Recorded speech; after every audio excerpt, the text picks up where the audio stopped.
Good afternoon, everyone. It is 1:59 p.m. here in the Pacific Northwest, and it is another beautiful day. We are here to have a conversation about Thundergod Cid today. Now, this is going to be my second Thundergod Cid video, so we aren't going to do a full breakdown. Instead, we're going to be talking about different builds that Thundergod Cid might have, and different ways that you can counter Thundergod Cid if you encounter him right now. A lot of this information was put together on my Twitch stream last night. Shout out to Glass Shard and a shout out to Trino as well. There were a couple others in chat, but those two definitely contributed the most to this, and I just want to make sure I recognize them for the work that they were putting in chat yesterday. Now, looking at Thundergod Cid, there's two passives that are going to be really important. That's going to be Thundergod and Sword Soul. That's going to be a passive total of plus 85% attack, plus 12% evasion, defense -3, and resistances -8. So we do believe these are the two best passives that you can set on your Thundergod Cid. In addition to his reaction ability, there's two reaction abilities that I think are viable. Auto Refresh grants AP whenever Cid is damaged, and then Sword Guard as well reduces damage taken. So it has a percent chance, can't talk today, a percent chance to proc, and I would say one of those two should always be set. My preference would be for the AP recovery, and we'll talk about why in just a little bit.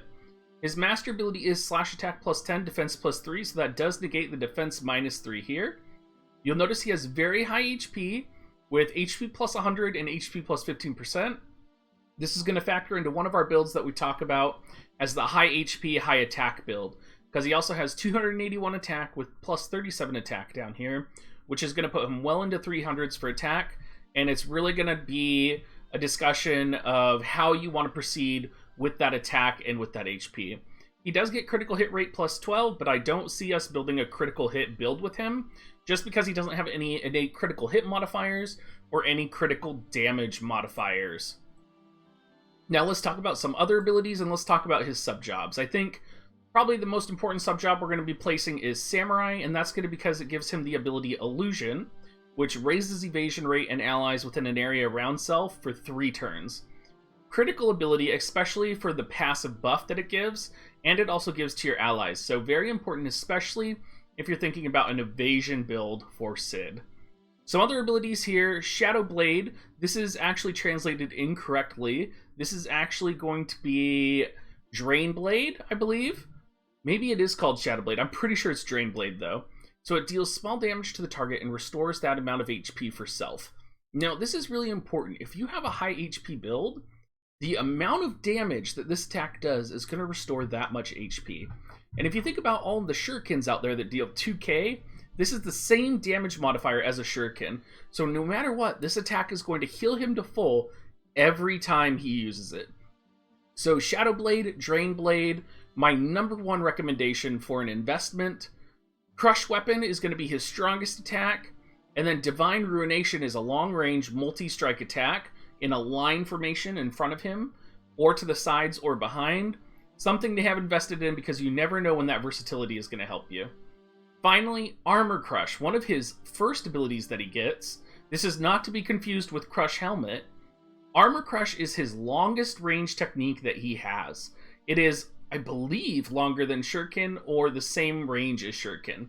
Not only that, I don't believe it's going to be hampered by walls like Shuriken is. So this is going to be a max out immediately. This is the one that you are going to 100% want to max out to the absolute top, because when all else fails, this is the low AP damage attack that you're going to be using, and it's going to be kind of like your bread and butter of any Cid build. Now, let's talk about his first build. This was theorycrafted on our stream the other night with Twitch's input, and the first build that we were talking about was the Drain Tank build. And really what it is the Drain HP and Attack build. So it's a build that focuses on the use of Shadow Blade, and of course, as you can see here, it's 121% physical damage attack, and it's going to cost 20 AP to use. And the goal here is to boost Cid's HP extremely high, while also keeping his attack very high, so that he can take a hit, cast Drain Blade, heal himself to full, and continue fighting on the fight. So a couple shout outs here for espers and card combinations that we were talking about as well. We talked about Odin number 1. He's going to be coming out here in a matter of weeks. He's going to be a very powerful man-killer oriented esper. Number 2 is going to be Behemoth with that attack plus, slash plus, and agility plus. Behemoth is overall an incredible card, and I think it is highly underrated right now. So many people would prefer, Ifrit or Golem, and they don't understand how powerful Behemoth is. Third would be Ifrit. Ifrit offers that ice resistance. He also offers missile resistance, which will give Orlandu that sort of defense that he needs, considering he has a 25% weakness to magic and a 10% weakness to missile. This is going to help keep him a little bit more alive from the Medinas and the ranged attackers out there. Finally, we just have Golem here. Get that HP on him, build him up, make him a little bit bulkier, make him survive another hit so that he can do another Shadow Blade. For cards, of course, we have Moraga here. Incredibly high stats, slash attack bonus for the party. It's hard to go wrong. If you don't have that, Secret Orders for the agility is going to be really good as well. It's a great backup if you don't have Moraga. Secondary is going to be the Odin card when it comes out. It does bestow Man-Eater plus, so it is something that's going to be coming with the Odin Esper, and it's going to be one of the more powerful DPS cards that are out there. Third would be the Ifrit card for party-wide attack and high base stats. And then with a bit of a debate, we were talking about Oath of Love and whether Oath of Love was something that we would want to see or if it's something we would put on a Cid, right? And at the end of the day, we determined it is something we would want, especially for the AI auto battles, because it just screws with the AI so much. And with this type of build, you actually want Cid to be hit. So that's kind of where we were thinking with the Oath of Love in our conversation. Now we're going to jump over to the Evasion build, and there's a couple key points here. So let's just talk about our armor real quick. The Sage's Hat is going to be the best armor for him.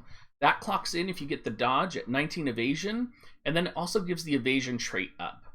Now, if you didn't know this, let's say that you have a TMR equipped, and the TMR is an accessory, and the accessory has evasion on it as well. Only the evasion, the highest evasion from either piece of those equipment is going to count. So knowing that, when you're thinking about an Orlandu TMR build, you're going to want to make sure that you're thinking about a hat, an armor, an armor, an accessory, and a weapon. So for our weapons, we're looking at Lionheart first, if you guys have that. It's going to be the highest attack option, and it's going to be the best option. If you don't have the Lionheart, a great secondary option is the Niagara Rock. And I would just stick that sucker on. I would try and shoot for Assault if you can on it. I could see potentially a Vital build as well. It could be helpful to have that extra 100 or so HP for survivability. You never know, especially with a high HP build. However, this specifically is going to be the Evasion build, so I would probably go with Assault. If you have access to accessories, there's kind of 3 accessories that I would recommend. The first one is the Hermes Sandals for their Agility Plus. That, of course, is gotten from the PvP arena. The second is going to be Ziza's TMR, which is one of the most powerful TMRs out there. And if you don't have access to it, don't worry. The third is going to be Brave Ring.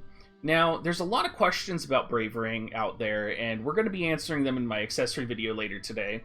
What you need to know, though, at the foundation of all of this, is a maxed out +5 Brave Ring with the Bravery enhancement is going to give a 10% damage modifier to all of your attacks. For now, don't worry too much about that. Just trust me, we will be talking about it in my next video later today when we talk all about accessories.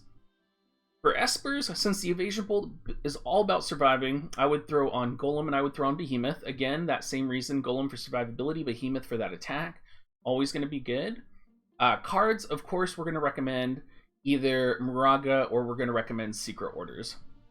One final note, if you are going for an Evasion build, whether it's in a party formation or whether it is in a PvP formation, it is really important to have that Shiva in your group, that Shiva card, so that you can get that Evasion +20 to your entire party. Something to think about. I think that is, if you're going for an Evasion build, it's probably because you have the Shiva card, and if you don't have the Shiva card, I would second guess going for an Evasion build right away. It could help. I think you'd probably be better off going more with a high HP build, though, in the beginning. So I think this is what everyone wants to know, right? Is how do you counter the Thundergod Cid? And while Thundergod Cid is not the strongest in PvP, you are going to be seeing him a lot. So there's kind of two units that we think of right away. It's going to be Aileen and it's going to be Monto. And Aileen should be able to one-shot Cid. Monto should be able to brawl with Cid, right? And the thing with Monto is if you're fighting against a Cid that has Drain HP set really good, you're going to need to be able to one-shot him. So I'm thinking probably a Monto built for attack is going to be really good. You also have to factor in, though, that Cid has a 25% resistance to slashing damage. That's really going to hinder Monto. So really, Monto's advantage is that he's going to be able to brawl with Cid. You probably won't be able to kill him, though. You'll probably need your other units to swoop in and finish. And then, of course, we have Murmur, the direct hard counter to Cid. An Earth Element caster, Cid does take 25% damage more from magic damage. It's talked about how she has really great survivability, and she's one of those units that can step in and really, if you're thinking about the meta right now, if you're thinking about Frederica, if you're thinking about Cid, it may not be the best units for PvP, but there's going to be a lot of them wherever you go. So having a Murmur right now might actually be a really good idea. In terms of Espers, Cactuar is actually the sleeper hero right here. And there's a couple reasons for that. Cactuar actually gets Lightning Killer. Cactuar also gets Critical Hit and Man-Eater. So Cactuar, I mean, the surprise hero in all of this, the hero we didn't know we needed. If you were on a budget comp, if you are a free-to-play player, you might want to start seriously looking into your Cactuar. Some other Espers that are going to be, or Esper cards that are going to be great, Shiva for that evasion, right? Just like you're going to be facing other units with high evasion, having high evasion units yourself is going to be helpful. And then Ramu with that lightning resistance, if you have, say, a healer, stopping them from getting sniped by one of Cid's attacks could be very potentially useful. And then, of course, two units that I personally love. Medina, although she's forever away from me, her magic damage could be a huge advantage for you. And then Ryu. And the reason I say Ryu is there's that 10% weakness to missile damage, but also he's not a lightning element like Frederica. So if you're seeing a lot of Thundergod Cids right now, it might be time to start looking at your Ryu as an alternative gunner in this meta right now. And it's hard for me to talk necessarily about the PvP meta because I'm not hardcore PvP, but we did talk about it in chat yesterday a little bit, and there's no way for me to give you guys like exact comps. But I'm just giving you guys right now, I'm trying to give you some ideas to work with, some thoughts around how you might counter Cid, or how you might think about going about to counter Cid, right? We're theory crafting right now. This isn't necessarily all facts. This is sort of asking questions and discovering for ourselves what might be the best solutions. All right, you guys, thank you so much for watching this video. We do have one more video coming out today, which will be talking about all of the different accessories that are in the game, and it's also going to be covering all of the formulas for Brave damage, which will be really fun. So, like always, please leave a comment, like, and subscribe. Make sure you check me out on Twitch. We have a lot of fun at night. We stream usually from 8 to 12 a.m. PST. Right now, we're going till 1 a.m. so that we can do that free 10 pull on Reset, and I hope to see some of you guys there. Talk to you later. Bye-bye.